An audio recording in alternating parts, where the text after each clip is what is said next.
Hey, what's up, cats and kittens? And shout out to all my Cerebralites. It's me, the Cerebral Diva, back with another episode of In the Loop. And in today's episode of In the Loop, we're going to be discussing two stories that I find very interesting. One involving former Spice Girl, I guess sort of kind of current Spice Girl. I believe they're reuniting and possibly going on a tour. Current America's Got Talent host Mel B, aka Melanie Brown, aka Scary Spice. We're going to be talking about her and her impending divorce with Stephen Belafonte. In addition to Scary Spice, we're also going to talk about Milan Morris out of Florida, who donned the most beautiful Black Lives Matter inspired prom dress. It's a dress that's pretty much gone viral, so I want to talk about that a little bit as well. So let's dive right into it, and let's talk about Mel B. Now, this Mel B divorce drama it's otherworldly. It's out there. So for those of you not familiar, let me catch you up to speed. So Mel B and Stephen Belafonte, some random two-bit grifter that she decided to marry, they're parting ways. They're at odds, and now all this stuff about their relationship is beginning to trickle out via Mel B.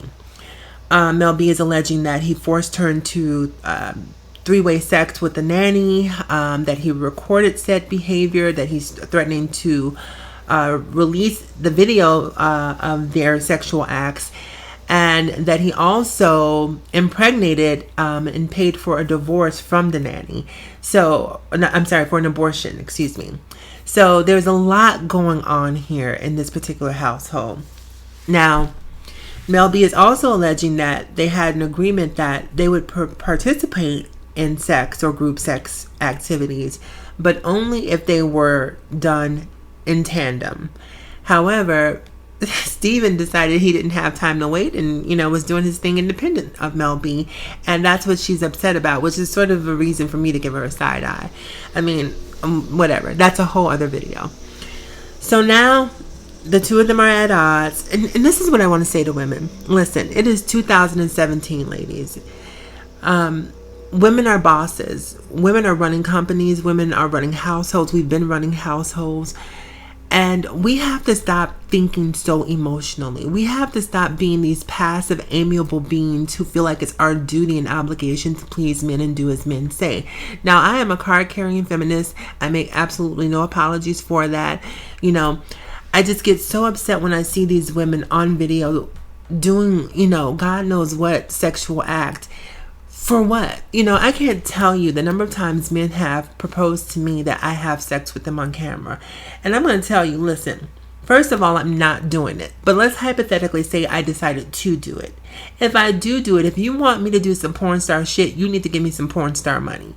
Period, point blank. I'm not getting on tape doing whatever you want me to do just because it's Tuesday and you want to record it and show your homeboys behind my back. That's not me. That won't be happening. Guess what, ladies? Listen, we're all sexual beings. We all have sexual appetites. Most of us, at least. Shout out to the asexuals out there. Most of us do. And if you're a sexual being and, you're a little bit left of center in terms of your sexual desires, and you don't feel inhibited or the desire to sort of conform to social standards as it relates to sexual activity, do your thing. If you can hold your head up high and have pictures out there or video out there and it doesn't bother you, I congratulate you. I'm not that girl. That would be completely emotionally debilitating for me to have something like that out there about me, or just have people watching it. It's the most intimate probably thing you could do, and to have people be able to click, pause, rewind, send, share, like, comment, it would be too much for me. So therefore I don't do it. I don't take nude pictures, never have, never will. You might get me in a bikini, you might get me in some underwear, but what you will not do is get me topless or get me nude. That's just not going to happen. And to the women out there who are videotaping themselves, who are recording themselves, please, at the very least, I implore you to level the playing field. If you're going to do some dirty stuff to him, make sure before you go all the way in, he goes all the way in. I mean, you do the dirtiest things. You smut him out. You grab his face. You smash his face in it. You ride his face. You make him lick your tongue. I mean, make him lick you in the places that it's not even about desire. It's just about making sure that you are on a level playing field. If ever he decides, and you make sure that all the things he do to you, you have those recorded on your phone and that they stay in your possession, because turnabout is fair play.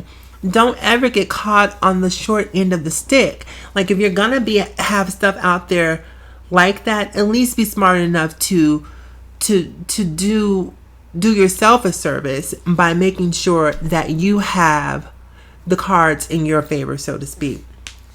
So back to this divorce drama. So she's alleging he has videotape. And now I guess the nanny is chiming in. The nanny is talking about suing because she's saying that everything Mel B is saying is not true. That actually it was she and Mel B that were the two that were most sexually active and not Steven. So I don't know. And so this is going to keep getting messier and messier. I think Mel B sort of did herself a disservice by going public with this. It probably would have served her better just to simply pay him out and just go about her life. But she chose to do it this way. And back to my point about women being bosses in 2017. We've seen this happen now with Mel B. We've seen this happen with Mary J. Blige and Ken Do. And I think women, you have to be smarter. I always say at the end of my videos, live better, love harder, and think smarter. Turn down the love harder part on these partners just for a little bit until you see how much he loves you, and turn up the think smarter part. Turn the volume all the way up to 10. You just have to think smarter, and you really have to protect yourself, especially moving forward when we're going to be financially susceptible to exploitation. It's be smart about protecting yourselves. One of the things that I love about Candy Burris on The Real Housewives of Atlanta is that I remember back about maybe 3 or 4 years ago when she and Todd were engaged and they were planning the wedding. It was much ado about him signing a prenup and about why he didn't want to do it. And Candy stuck to her guns. And she's like, no prenup, no marriage. And I'm telling you, ladies, please be smart enough, especially if you have something worth protecting. Make sure that you protect yourself. It's just like these men, there are some predatory men out there looking to take advantage of successful women. So don't be a willing victim. Don't. Okay, so that's about it for Mel B. Now, moving on, I want to talk really quickly about Milan Morris. Milan Morris is probably what every mother and dad would pray for in a daughter. Just a stunning young woman. She, in this day and age of thoughtless thoughts and, girls on Instagram who are pretty much, showing everything that they're allowed to, and not that, like, I don't want to give this impression that I'm a complete prude, because I'm not. I definitely enjoy body conscious clothing, and I enjoy turning up the sexy, if the situation calls for it. So I'm good with that. But what I don't like is this whole one-dimensional thing where women think that all I have to offer is sex, sex, sex. Now, the thing that I love about this Black Lives Matter inspired dress is that not only was it body conscious, but it was socially conscious. So it wasn't as if she chose something that was frumpy and, sort of off trend. It fit. It was so, it encompassed everything that you would want in a prom gown, but it also sent a very powerful and a very strong message. Trayvon Martin is sort of the centerpiece of the dress. The bodice, I believe, was a lace bodice, and then it had a black and white screen print of some sort on the sort of the skirt of the dress. And you see Sandra Bland and a lot of the other people who we've lost and people who have inspired the Black Lives Matter. Trayvon Martin once again was front and center, and I just thought it was a very powerful message. And also, I noticed that a lot of sort of right wing media outlets have been picking up on this dress, and it's so frustrating to me that a young lady who used her prom to speak to her beliefs, to speak to her passions, is sort of being used as propaganda for the right. Because as much as they say, like, if there's a riot, if you see people, busting windows and, setting buildings on fire. They're like, well, there's a different way to protest. You guys shouldn't protest. Why, this lady, this young lady, wise beyond her years, chose her prom as an opportunity to speak for those who have been silenced. It's a peaceful protest. It's not even necessarily a protest. It's just a message of consciousness, a message of awareness that this young lady has. And even that is intimidating for people. The fact that she is aware enough in this world to see things as they truly are. If you haven't seen the dress, you're probably looking at a couple of pictures right now. Not only is the dress stunning, she's a beautiful young lady.